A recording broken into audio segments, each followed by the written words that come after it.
Cuando alguien hace un voto al Señor o una promesa bajo juramento, jamás deberá faltar a su palabra. Tiene que cumplir exactamente con lo que dijo que haría. Estudiamos juntos Números, capítulo 30. Qué gusto saludarte esta mañana. Dios te bendiga, te dé fortaleza y paz. Permite que el Señor pueda cambiar, transformar tus pensamientos, cambiar lo que tienes en tu corazón. Analiza, piensa cómo la palabra de Dios puede impactar lo que sientes y lo que piensas. ¿Sale? Vamos al capítulo de hoy. El capítulo de hoy es muy interesante y es un capítulo muy breve. Tiene que ver con la ley acerca de los votos, acerca de los pactos. Y fíjate que es pequeño, pero tiene bastante importancia, bastante también actualidad. ¿Por qué? Porque nosotros, bueno, para empezar, en ese tiempo y en la Biblia nunca se pide que los seres humanos hagan votos, hagan pactos, hagan promesas. Realmente eso es libre, las personas que quieran cuando lo consideran necesario. En el versículo número 1 se dice que esta instrucción la dio Moisés a los príncipes. Los príncipes pues son los líderes de cada tribu y ellos a su vez tendrían que explicarlo a todos los miembros de su tribu. Muy bien, el versículo 2 es clave, dice, cuando alguno hiciere voto a Jehová o hiciere juramento ligando su alma con obligación. Aquí hay dos palabras, voto, hiciere un voto o un juramento. ¿Sabes que estas dos palabras son importantes? Porque una tiene que ver con cosas que uno se compromete a hacer. Voy a hacer esto. Y la segunda palabra tiene que ver con cosas que uno deja de hacer. Fíjate, esa es la explicación de estas dos frases. Una es con cosas que yo delante de Dios hago un pacto, voy a hacer esto. Y más adelante te voy a dar ejemplos. Y la otra parte sería, voy a dejar de hacer esto. Y te decía que esto es muy importante porque el ser humano en toda la historia, en algún momento de su vida, se ha vuelto a Dios y le dice a Dios, Señor, yo voy a hacer este compromiso contigo, voy a hacer este pacto contigo, quiero hacer esta promesa contigo. Entonces, Dios nunca lo ha pedido, no hay evidencia, no hay versículo, no hemos visto en ningún momento que Dios llame al hombre y con frecuencia le esté diciendo vamos a hacer este voto, este pacto. No, el Señor hace pactos, pero esos están en su tiempo, en su forma, bien definidos. Pero aquí estamos hablando de como a ti y a mí nos pasa cuando estamos regularmente, amigos, cuando estamos en alguna dificultad, le decimos a Dios, Señor, yo quiero hacer este pacto contigo. Puede ser económico, puede ser de diferentes formas, ¿no? Entonces, sí es actual lo que estamos estudiando. Así que en primer lugar, los votos no son obligatorios. Dios no llama para que estemos haciendo votos y votos. Sin embargo, lo que aquí queda bien claro es que si alguien va a hacer un voto con Dios, un pacto, debe cumplirlos.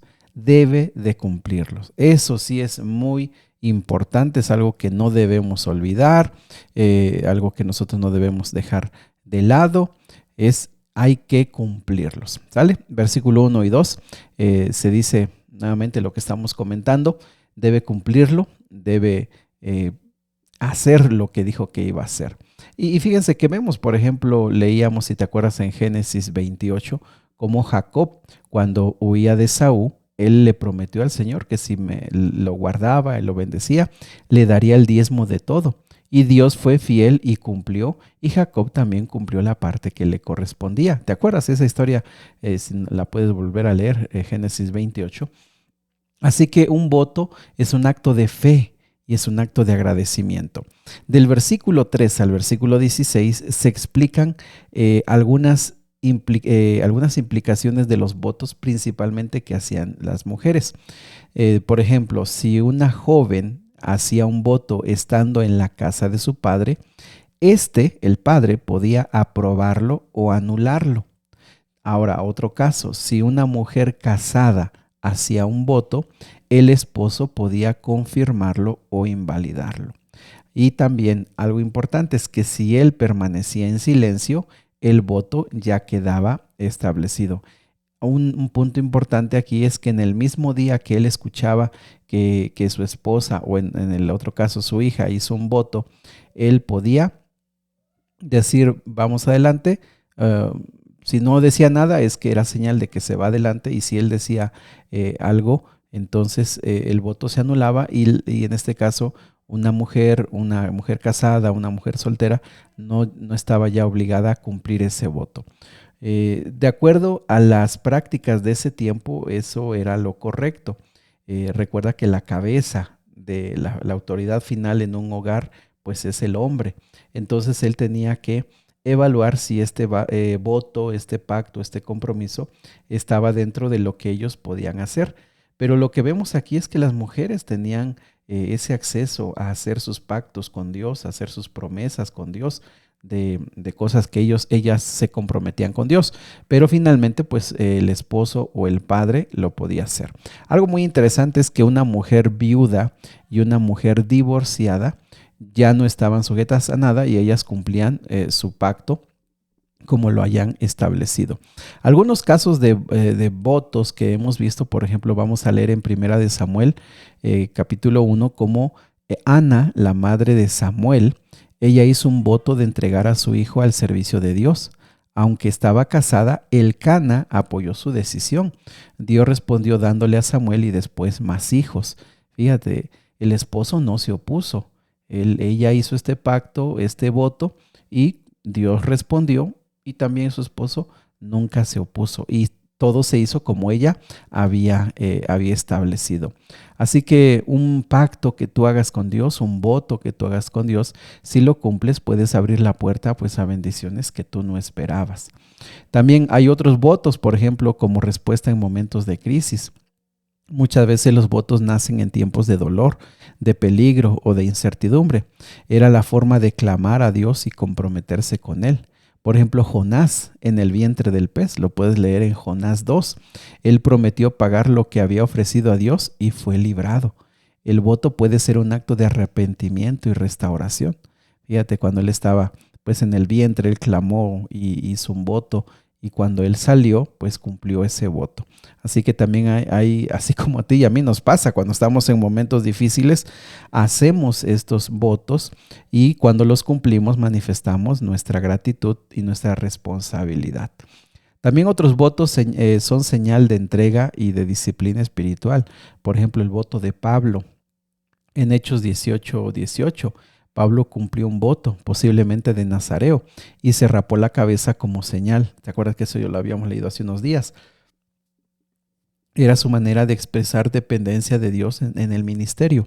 Los votos pueden fortalecer nuestra consagración y nuestra devoción.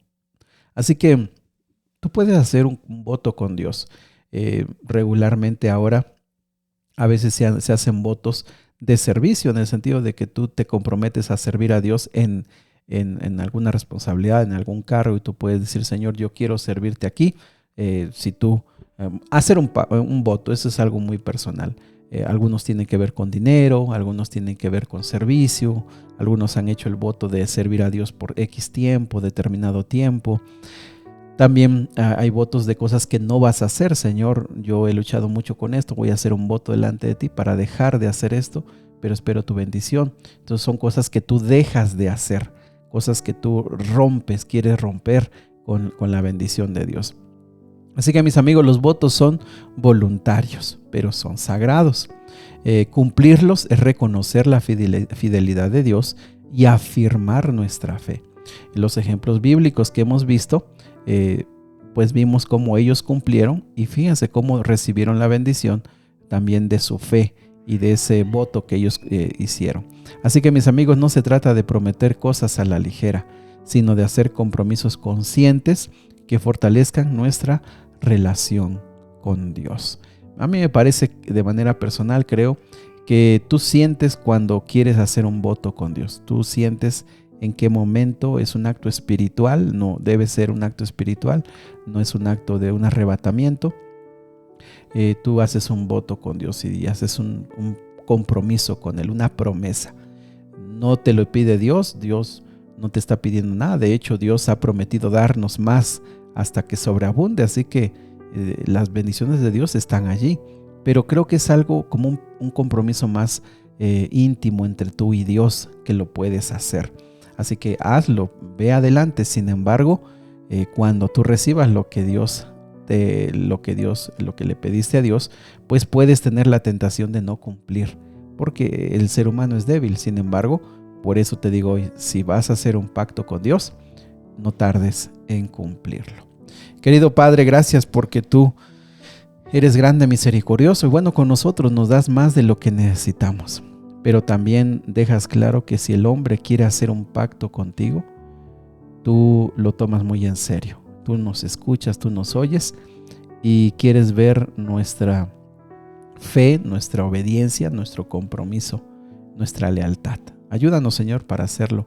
Y si un día probamos un voto contigo, que pueda ser una experiencia de fe que fortalezca espiritualmente. Te lo rogamos, Señor, en el nombre de Jesús. Amén. Que Dios te bendiga. Sigue orando. El Señor quiere escucharte.